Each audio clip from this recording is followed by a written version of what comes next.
ક્યારે વિચાર્યું છે આપણે થોડા વર્ષો પછી કેવા હોઈશું? ત્યારે પણ એટલા જ કોન્ફિડન્ટ, ખુશ અને ફૂલ ઓફ લાઈફ, હે ને?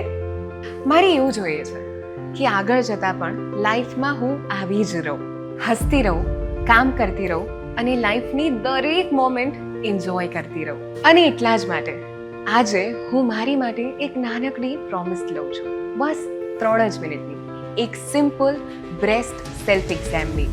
કારણ કે બ્રેસ્ટ કેન્સરની સૌથી મોટી સારવાર છે અર્લી ડિટેક્શન, અને આ શરૂ થાય છે આપણાથી. 2 હાથ, 3 મિનિટ અને એક સરળ એક્ઝામ, તમારા જીવનનો સૌથી સરળ એક્ઝામિનેશન. તો ચાલો આજે એક પ્રોમિસ આપણે પોતાને કરી લઈએ, દર મહિને બસ 3 જ મિનિટની. જો જાણવું છે કેવી રીતે કરાય તો અત્યારે જ વિઝિટ કરો easiestexam.com.